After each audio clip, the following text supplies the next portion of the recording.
Shalom shalom, ndabaramukije cyane abakunzi ba VC TV ubuzima bw'umukristo nkuko muri ko murabibona kuri iyo logo ya gumiyino shene yacu umwami Yesu Kristo nabambere umugisha cyane.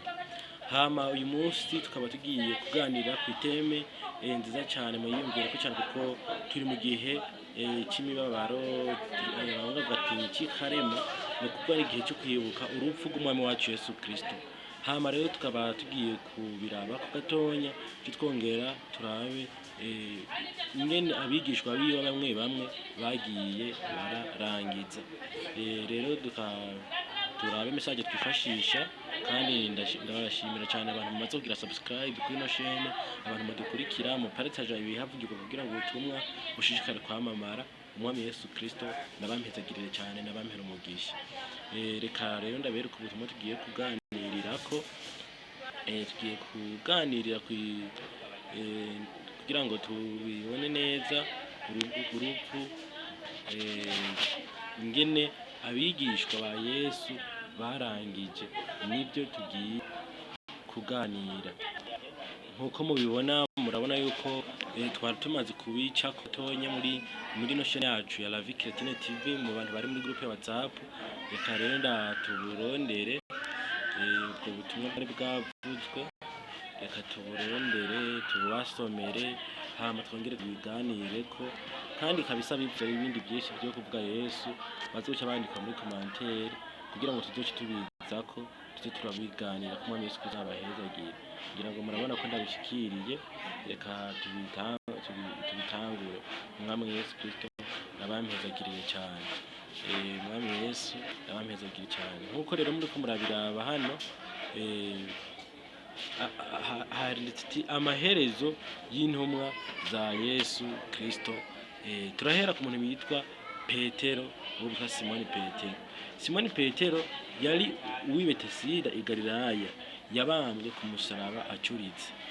Bamucuritse agwa i Roma mu Butaliyano mu kwezi kwa gatandatu mu mwaka wa 67 azira Yesu. Kandi murabizi ko Petero yari umuntu mwiza, kandi Petero murazi ko yakunda Yesu Kristo akavyemeza naho mu gihe cyagihe yamwihakanye bige ntivyari ubugiye wari umubiri.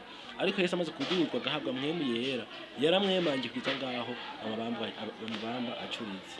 Rero akudushira kwisangira cyane. Uwa kabiri ni Andereya, wewe yiciwe i Constantinople, nawe bamubambye ku giti, yabambwe n'uwitwa umwami yarahari Maximilian. Nawe murabyumva ko nawene yashoboye kwemangira umwami Yesu. Hari umuntu yitwa Yakobo mukuru, wewe yishwe na Herode Agripa amuciye umutwe hari mu mwaka wa 42. Hemo Yesu nukura dutabara sibyo none nkuko babaye intwari namwe muze muri isengero. Hariho uwa kane yitwa Filipo, we yabambwe ku giti ahitwa Iterapolis ahabambwe. Urumva nawene yabambwe kandi ndabona muko murabisoma.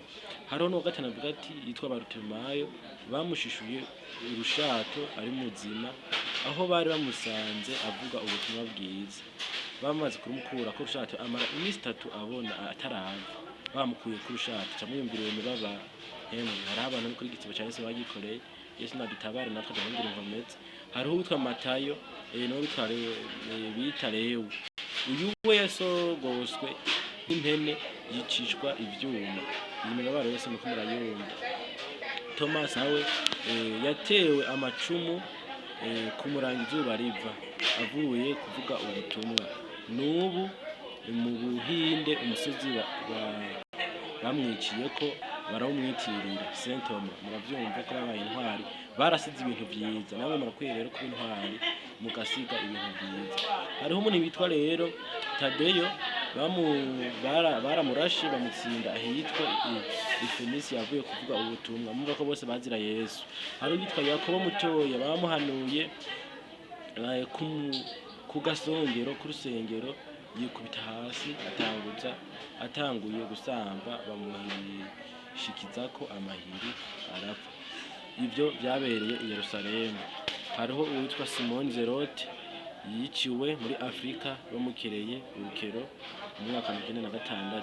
Matiya bamuteye amabuye amaze kunogoka bamuca igihanga. Ngira ngo mwese murabyumva yuko iyi mibabaro ikomeye cyane, kandi bose bazira iki? Bazira Yesu. Kandi na naboti tubibutsa nawe yazize iki? Uruzabibu rwiwe, mbega ne nawe uzozira iki? Ibya Yesu urikura biteramira, Yesu dutabara. 12. Yohana rero nawe rero bamucaniriye mu ngunguru y'amavuta, aho gusha avamo yabaye umusore kandi yarashaje. Hama ngo kandi bamutetse ari umutama ari umusore, babonye adapfuye baja kumuta mu kizinga cya Patmos. Uhoraho icyo gihe yamurindirayo akaja aragaburirwa n'ibikona. Niho yandikiye ibyahishuriwe Yohana yibereye muri uwo mwiherero kugeza igihe yagarukanywe muri Efeso, aho yandikiye ivyete 3 bya Yohana. Niwe wenyene yapfuye ashaje azize urw'akararo. Muko muravyumva, umwami Domitiyani we yari yategetse ko bamuteka mu mavuta, ariko ivyakunze. Yesu nadutabare rero. Hariho n'abandi benshi rero twababwira babagiye barabintwara, reka duce ko bakeya. Hariho uwo witwa muri abo batumwa nk'uwitwa Perpetua. Abo n'abantu bagenda barajana na ba Paulo, bagenda barajana na ba Petero. Perpetua rero nawe bamwiciye abana 11 bose araba, ariko bamusaba kwihakana Yesu arabahakanira. Kabisa Yesu dutabara. Ubwanyuma bazanye akayira kiwe kariko kararira ngo akagirire impuhwe bamuhe uburenganzira bwo konsa, ariko we yari yankiye. Wa mwana baramutetse, bazana inyama ziwe ngo azige, kuko yari yishwe n'inzara, bamwicishije inzara. Yanse kurya inyama z'uwo mwana, maze bagira gutya baramwica. Icyo twavuga kuri Paulo we nuko yicishijwe na Nero, bamutemye umutwe mu mwaka wa 1938 kubwo gushaka impamvu yo kwicisha Paulo. Nero yitwikiriye ijoro we n'abasirikare biwe, maze baturira igisagara cy'i Roma n'abanyagihugu. Hama baca batangaza ayo marorerwa yakozwe n'igitero cyari kirongowe na Paulo ngo n'inkoramutima yitwa Paulo. Ariko Paulo swe yari yabikoze, ariko bariko baragomba ibyo bamurega nkuko na Yesu babirondeye bakabireba. None wewe Yesu dutabara kabisa. Akabazo rero ngaka, yewe wovuga ubuhizi bw'abakunzi b'umusaraba igihe cyo murengana, kuvuga umuntu yabivuga igihe cyo murengana. None se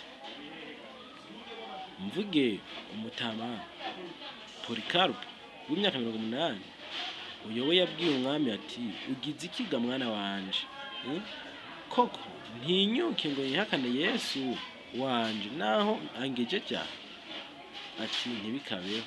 Kandi abo murumva ko babaye abahinzi, murabona ko hariho n'ibindi byinshi tutogenda tubiyaga.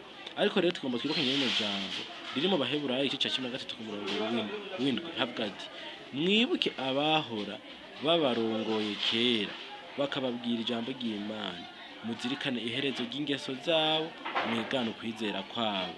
Amen. Ngo bakundwa, Imana idushoboze kugera ikirenge mushaha Yesu mu izina ry'iwe. Amen. Murabyumva, abantu baturongoye babikora neza, tubibuke kandi tubihweze, twitegereze n'ingeso zabo, bitume natwe tugenda neza hano mu Yesu Kristo n'abaduhezagirira. Aha rero nitoshishikara kubasigurira byinshi, ariko twizera ko rino jambo muribonye, twizera yuko mubonye byinshi ku bwa rino jambo. Umwami Yesu Kristo n'abahezagire. Hama rero ikindi kintu ndabibutsa cyane gukunda La Vie Chrétienne TV kuri YouTube. Mugende mudukurikire, wandika La Vie Chrétienne TV cyangwa wandike V na C na T na V, uca utubona. Kuri page ya Facebook hose wandika La Vie Chrétienne TV mu majambo yose, uca uyibona. Mugaca muco kudukurikira. Twebwe twahinyiwe yo kubabwira ubutumwa, namwe tugomba dukorera ikintu kimwe, ni mu partage bune ubutumwa bukwirisi yose abantu bakizwe. Hari habane kuri zose bashira ko n'ubusambanya, ariko twe tugomba kuvuga Yesu. None we niba tutari gutaka kuvuga Yesu, partage mu magroup urimwe, partage mu ivyo hasanga ama video uzahasanga avuga ubutumwa yiki uyahasanga, uhama uyahabanje kugira ngo nabo bakizwe bave mu byaha byabo.